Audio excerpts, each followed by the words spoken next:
Si je vous demande de me citer une enseigne de sport en France, vous pensez sans doute à Decathlon. Et pour cause, la marque est devenue une référence incontestée, ancrée dans le quotidien de millions de Français. Mais depuis une dizaine d'années, un concurrent discret mais redoutablement efficace est en train de bousculer la hiérarchie.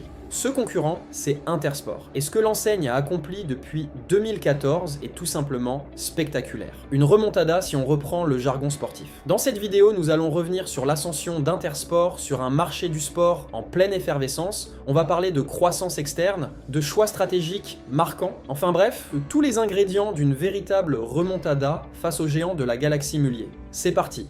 Avant d'entrer dans le duel stratégique, posons le décor. Le marché français des articles de sport s'est considérablement transformé au cours de la dernière décennie. Depuis le début des années 2010, la pratique sportive s'est démocratisée, les vêtements sportswear se sont imposés dans le quotidien, et des événements comme l'Euro 2016 ou la Coupe du Monde 2018 ou même les JO ont accentué l'engouement collectif.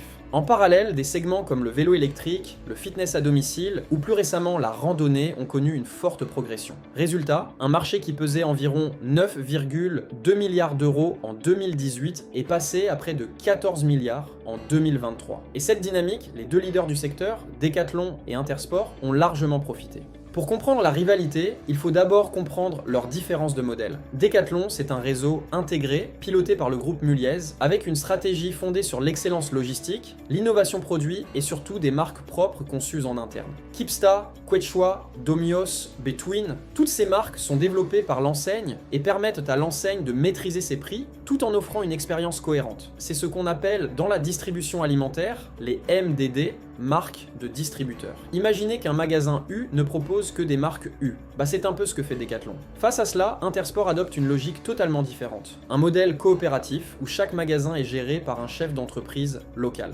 Intersport, c'est l'équivalent de Leclerc, Intermarché ou Hyper U. La force de cette organisation est simple, l'agilité, la proximité et un ancrage local très fort. Mais là où Intersport se distingue de Decathlon, c'est sur son offre multimarque. Contrairement à Decathlon, vous pouvez retrouver chez Intersport des marques comme Nike, Adidas, Puma et d'autres leaders mondiaux. Un choix stratégique qui permet à Intersport d'attirer les amateurs de sport comme les fans de mode urbaine. Deux visions opposées, mais une même cible. Le consommateur sportif, en quête de choix, de prix et de service. Je vous le disais en préambule, Intersport a effectué une véritable remontada. En 2014, Intersport affichait un chiffre d'affaires d'environ 1,6 milliard d'euros en France, contre plus de 3,2 milliards pour Decathlon. C'est-à-dire le double, mais c'est à partir de cette année que tout va changer. Intersport, sous l'impulsion de son président Jackie Riouet, va engager un plan de développement ambitieux, multiplier les ouvertures, accélérer la digitalisation, et les résultats suivent et vont même aller plus loin que les ambitions du groupe. En 2017, Intersport franchit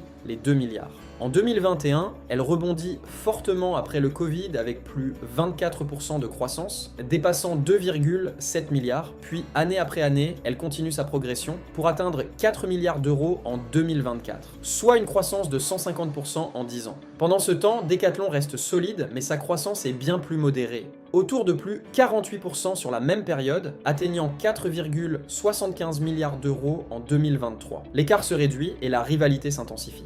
L'un des grands facteurs de cette remontée, c'est le terrain, et sur ce plan, Intersport a littéralement changé d'échelle. En 2014, l'enseigne comptait environ 600 magasins. En 2023, elle dépasse les 900 points de vente grâce à une stratégie d'ouverture soutenue, mais aussi au rachat des magasins GoSport, finalisé en 2023, qui lui permet de renforcer sa présence en Île-de-France et dans d'autres zones urbaines stratégiques. Decathlon, déjà très implanté, a fait un choix inverse. Peu d'ouverture de magasins et une focalisation accrue sur l'international. Intersport, lui, a couvert le territoire national de manière intensive.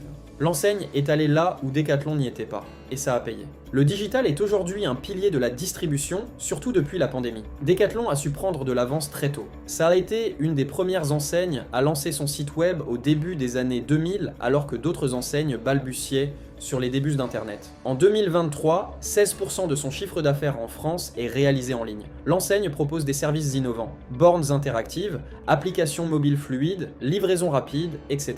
Intersport n'a pas dit son dernier mot. Depuis 2017, il développe des outils comme le click et collect, le drive sans contact, et surtout une stratégie dite Figital. Le digital est au service du magasin physique. 80% de ses clients consultent le site avant d'acheter en boutique. En parallèle, Intersport a vu s'envoler son nombre de clients encartés. 9,1 million de membres fidélité fin 2021, 77% des ventes passant par la carte, contre 6 millions en 2015. Ça veut dire 3 millions supplémentaires à qui on peut adresser des messages commerciaux et analyse les données de vente, et ça c'est hyper précieux pour une enseigne. L'enseigne affiche un chiffre d'affaires digital à 10%, mais progresse rapidement, avec une croissance de plus 12% sur ce canal. Si cette remontée est si impressionnante, c'est aussi parce que Intersport a su faire des choix structurants. Elle a misé sur une offre multimarque attractive, là où Decathlon misait tout sur ses marques maison. Une expansion rapide et massive avec des magasins de grande taille, souvent entre 2000 et 4000 mètres carrés. Une politique de prix compétitif alignée sur ceux de Decathlon. Une stratégie de croissance externe en reprenant GoSport. Et surtout, un ancrage local fort, avec un modèle coopératif qui permet une vraie proximité avec le terrain. Pour vous donner un autre chiffre, Intersport sponsorise plus de 8000 clubs sportifs locaux. Pendant ce temps, Decathlon ne s'est pas laissé distancer. Il a renforcé ses marques propres avec des produits stars, noué des partenariats forts, comme avec Antoine Griezmann ou la Ligue 1, et consolidé sa réputation d'innovation. D'un simple challenger, Intersport est devenu un rival crédible de Decathlon. Sa remontée sur le marché français s'appuie sur une combinaison d'intelligence terrain, de décisions stratégiques claires et d'un timing parfaitement exploité. Alors que Decathlon reste un géant solide, innovant, à l'envergure mondiale, Intersport joue la carte de la proximité, de la diversité de marques et du réseau physique ultra dense. Le duel est lancé et il est passionnant à observer. Merci d'avoir suivi cette vidéo. Si vous avez trouvé cette analyse utile, pensez à vous abonner, à liker et à partager cette vidéo.